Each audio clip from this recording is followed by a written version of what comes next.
Hi there. I am a stomach cancer survivor. I wanted to come on and share my story. It's been almost 7 years since I was diagnosed. I've been wanting to share this story for a while, but life took over and never really got to it. And I wanted to bring on and talk about the experiences that I went through with being diagnosed, with going through chemo, with all the ups and down emotions and the whole 9 yards. I was diagnosed 7 days before my birthday back in 2027. I was 34 years, actually, no, I was 33 years old, almost 34. And I was pretty young back then.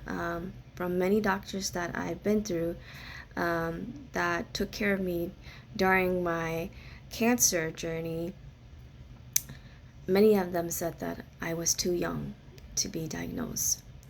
And it was kind of surprising to them and to me. So it took a lot of me to really go on that journey. And it was a few difficult decisions that I had to make. But before all of that, what were the symptoms that I had?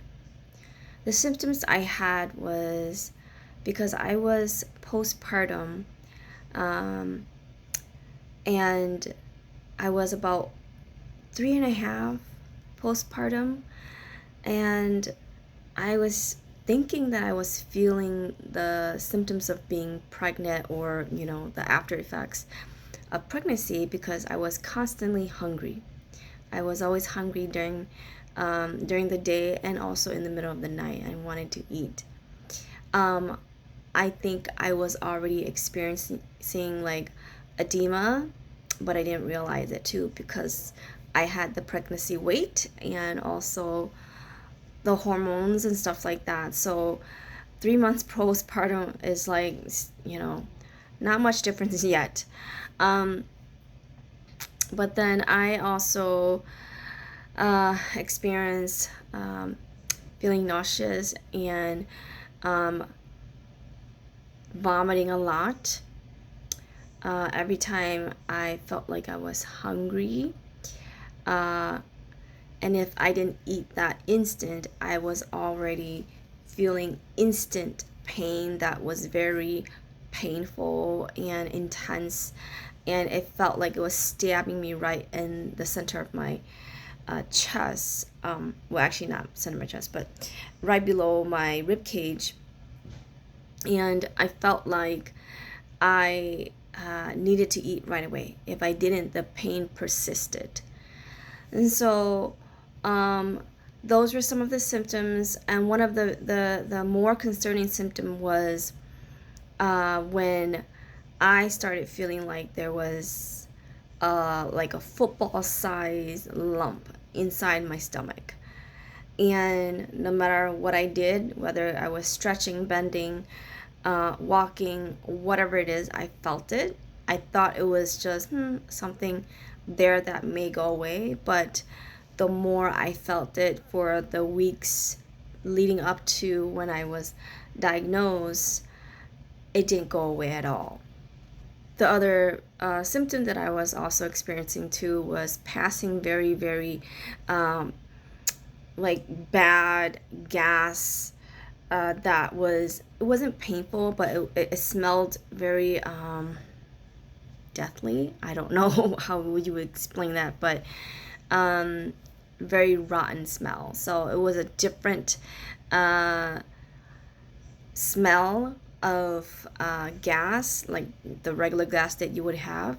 And so it was kind of alarming to me as to why I was passing gas and it smelled really bad.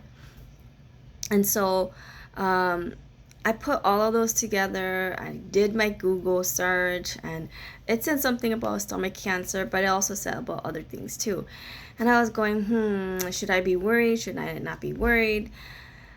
But I just kind of kept that in at the back of my mind.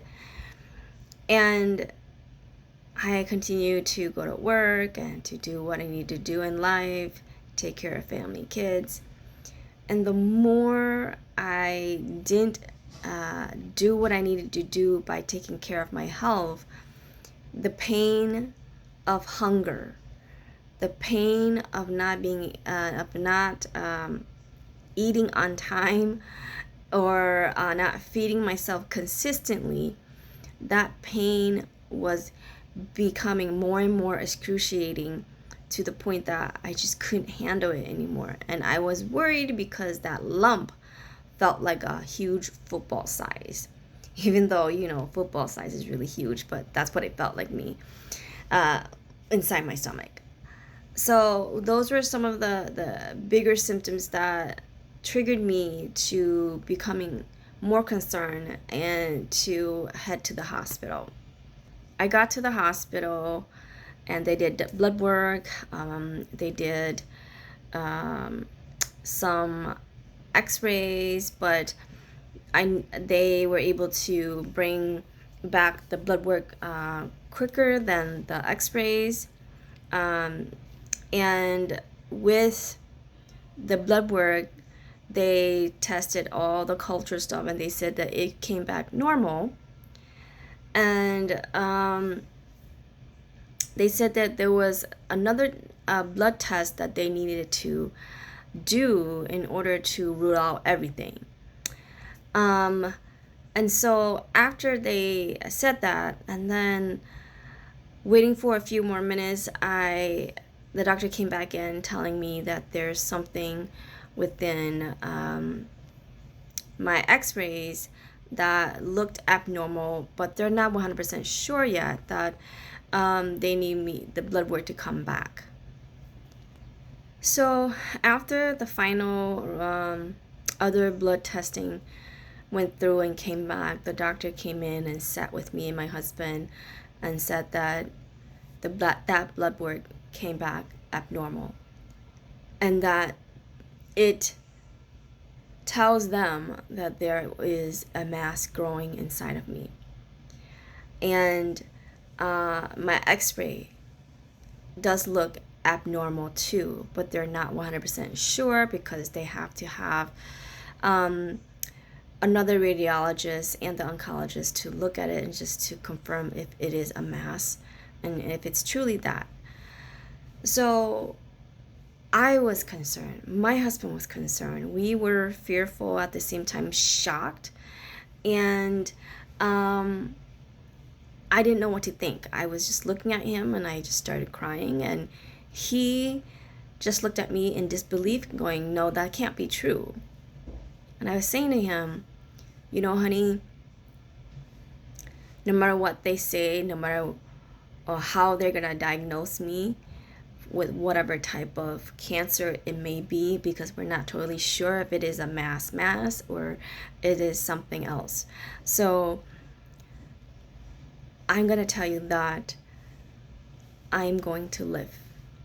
I'm going to fight this. I know that inside me. And so I knew that my intuition was guiding me in something like this and letting me know that I was going to beat this cancer and survive. And so the next step was to also get a biopsy to see, okay, it is truly a mass, and where is that stage of that mass is at, if it's a mass. And so the doctor gave us options to either stay inpatient or go home, because I think that was a Friday, and we needed to wait on the oncologist because the oncologist needed to confirm all of these things. And so we did sleep overnight, and the next day the oncologist did come through to see, and he confirmed everything, that yes, it is a mass, and that they need a biopsy to truly see what type of cancer it is and what stage I was at. So that was more confirmation for me and my husband and more surprises for us to take in. So we stayed there for a few more hours, and before we left home, we cried and we talked.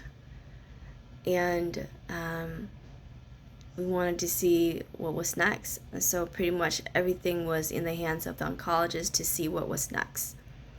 And so we had to go home and see what was the next step. A couple of days later, we went to see the oncologist, and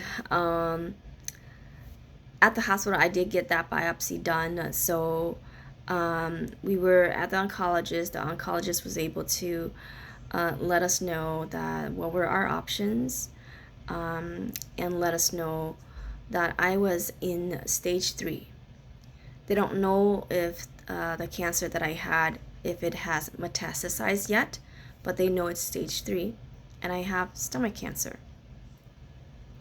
And I have the choice of going with chemotherapy right away, or it is up to me of when I wanted to start. And my oncologist said that I didn't need any radiation or anything like that, so I only needed chemotherapy. And he was explaining all of these medications that I needed to take for the chemo. And we told him that if he can give us like a week for us to decide on what to do, because he gave me the schedule that I will be doing 4 weeks of chemotherapy treatment, and then after the 4 weeks, I will go in to have stomach surgery. So removing my stomach in totality, or only doing a subtotal, meaning a portion or percentage of my stomach will be removed. And then after the surgery, there will be another 4 more rounds of chemotherapy that I have to go through, just to make sure that everything is cleared out and cleaned out, and everything is killed. And so I also needed to go have a port done to insert into my skin here, so that I can receive medications and get blood drawn very easily, so that I'm not always poked all the time. So all of this stuff that he was explaining to me, my husband, was like overwhelming. And at that time, it was just only me and my husband. One of the hardest thing going through this journey in the beginning was my husband did not speak English. He's able to understand basic English and very simple English, but anything difficult or more challenging, he is not. So at these appointments and at these meetings with these doctors, going to see the nurses, going to get education, whatever it is, going to the hospital, whatever that is, it was me. I was the only one that was able to comprehend all of that, and then turn around and interpret everything of that to my husband. And so that was another difficult, challenging journey on top of me, myself, going through all of this. And after the oncologist explained all of this to me, me and my husband went home and we started talking, and I started crying a lot with him too, because I was fearful of losing my organ, my stomach organ. And I was fearful that, will I be able to eat again? Will I be able to enjoy food again? Will I be able to survive not having a stomach? Will I be normal again, right? What happens when you don't have a stomach? What happens if you have part of a stomach, So those were a lot of the things that I had to within me process and go through and really think about, do I really want to go this route or not? And intuitively, I did also feel that if I did not go the chemo route, I could die. And then I felt that I'm needing to rush this, or I'm needing to do this treatment ASAP, because I feel like it's not waiting anymore, right? And so those were the 1 week that we had to go through. But because I was so fearful of this and trying to make the decision and trying not to, make the wrong decision, because like I've heard from many other people that has had relatives go through chemotherapy, it is the toughest journey and hardest journey ever. And I had to really take time for that.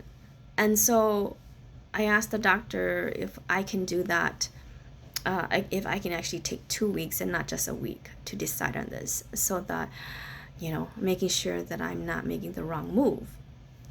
And so we took our 2 weeks, and I tried looking for alternative, holistic ways that I did not, that I could do this on my own, and not go through the conventional chemotherapy way, because I didn't want to have poisoning all of my good and bad cells.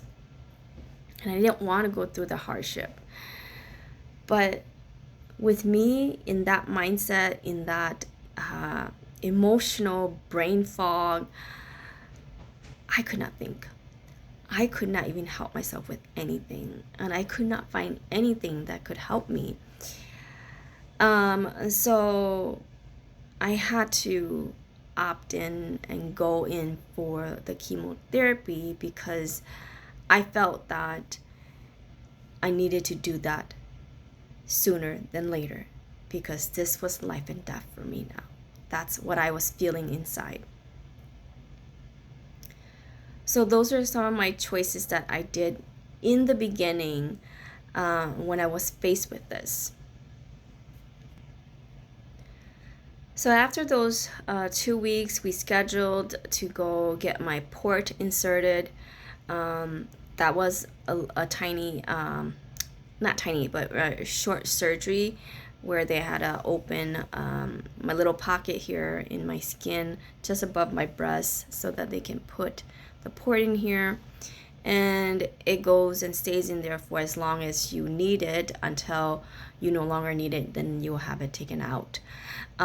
So that was done, and then 2 days later I had to go in for chemotherapy education, just to learn about chemotherapy. And Lord, my brain was not there. I don't even remember anything that they said to me. And at that time, it was just only me and a family member that was with me, that was there to really listen to this educational thing that they tell you or teach you about chemotherapy. And so that was the beginning of the start of going through and down this road of chemotherapy. And so this is what I will share in this part 1 video for you guys. In the part 2, I will share more about the journey, about what happened. And if there's a part 3, I will continue with that. But feel free to please share this if you feel that you would like to let friends and family know about the journey of going through chemotherapy, or going through symptoms of, either stomach cancer or different types of cancer. Feel free to share that, because we need to bring awareness to cancer, any type of cancer, and also awareness to chemotherapy, because it's a very, very hard journey, not just for the patient that's going through it, but even for the family that is taking care of the patient that is very sick. And so I will see you guys in part 2.